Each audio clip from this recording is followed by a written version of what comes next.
He found a secret room in an abandoned mine. What was inside is unbelievable. An inspector was doing one last check of an abandoned mine before it was sealed forever. Deep underground, he found a strange brick wall that shouldn't have been there. He broke a hole in it, shined his light through, and found himself staring into a lavish secret room that had been lost for over 100 years. But before we start our story, make sure you're subscribed if you haven't already and hit that notifications bell so you won't miss any of our new stories. The Blackwood Mine was a place of ghosts. For a century, it was the lifeblood of the town. Men had risked their lives in its dark tunnels, chasing seams of coal and silver. But the mine had been silent for decades. A dark, dangerous labyrinth beneath the earth. Now, it was scheduled to be permanently sealed, filled with concrete, erased forever. A final chapter in the town's history was about to be closed. Miles Corbin was the man in charge of writing that final chapter. He was a state safety inspector. A former miner himself, he knew these dark places. He respected their history and their dangers. His job was simple, if lonely. He had to conduct one final survey, to map the last of the unrecorded tunnels, to ensure no nasty surprises were waiting when the concrete began to pour. His job was to seal the ghosts of the past away for good. He had no idea he was about to bring the biggest ghost of all back to life. He was working deep in the earth, almost a mile beneath the surface. The beam from his headlamp cut a lonely white circle in the absolute darkness. He was in the oldest part of the mine, the section carved out in the late 1800s. He was checking the tunnel walls for structural weaknesses. And then his light caught something wrong. One section of the tunnel wall was different. It wasn't jagged, natural rock. It was a flat, perfectly constructed wall of old, man-made brick, dark red brick. It stretched for over 50 feet, a strange and unnatural barrier in the heart of the mountain. Miles stopped. He ran a gloved hand over the rough surface. This was impossible.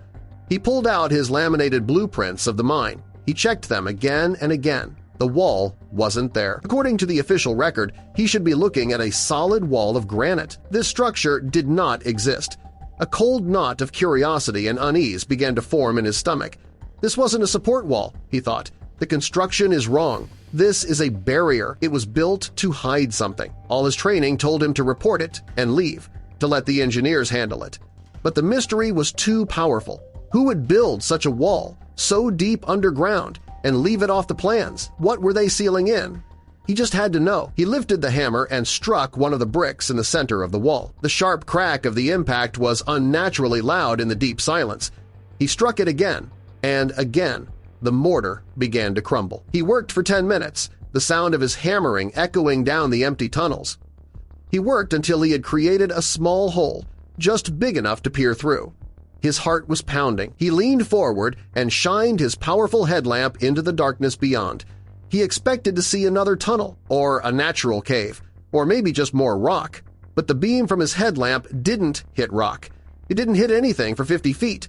It swept through still perfectly clear air that hadn't moved in over a century. He wasn't breaking into a lost tunnel. He had just broken into a room. A perfectly preserved, lavishly furnished room buried a mile beneath the earth. This can't be real, he thought. I'm imagining this. A ballroom at the center of the earth? He knew this was bigger than any discovery he could handle alone. He carefully marked the location on his map. He took a photo of the brickwork with his phone. Then he began the long, slow journey back to the surface. The mine wasn't just an empty, dead place anymore. It had a secret, a warm, breathing heart hidden deep within the rock. The moment he reached the surface and the sunlight hit his face, he made the call.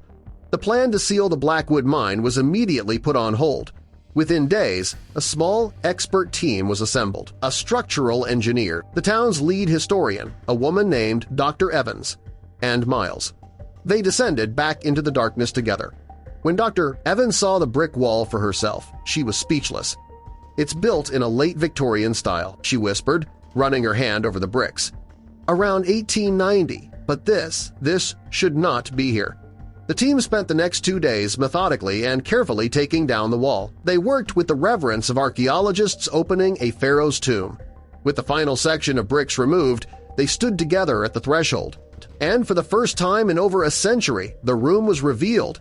It wasn't just a room, it was a gentleman's club, perfectly preserved, Frozen in time, a large, ornate poker table stood in the center of the room. A full hand of cards was still dealt out. Stacks of ivory chips sat waiting for a player who never returned. A long, polished mahogany bar lined one wall. Dozens of whiskey bottles stood on the shelves behind it. Their labels were perfectly intact. A leather-bound library of rare books stood against another wall. Cigar boxes sat open on a small table. Dr. Evans moved through the room as if in a dream. "This is impossible," she kept murmuring. "This is the secret life of our city's founder." She explained the history. The mine's owner was a man named Alistair Blackwood, a fabulously wealthy, powerful, and notoriously secretive tycoon from the Gilded Age of the 1890s. He was the man who built the town, but he always remained a man of shadows. The legends always said he had secrets.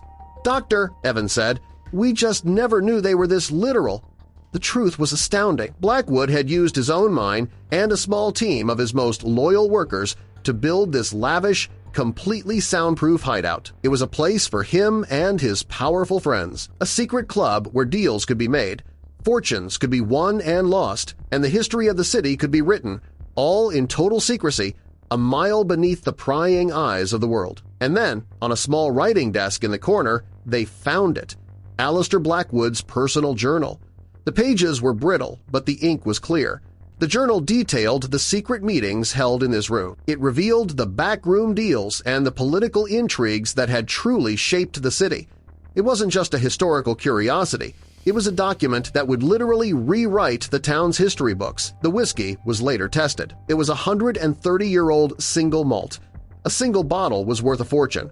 But the journal was priceless. The discovery of the Blackwood Club became a global sensation. The plan to seal the mine was, of course, canceled. The secret room was painstakingly preserved.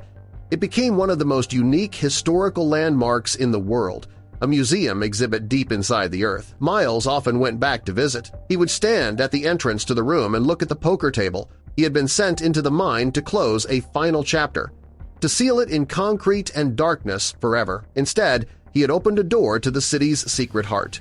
He was supposed to be the last person to ever walk those tunnels, and because of a strange brick wall and a moment of pure curiosity, a lost world was saved.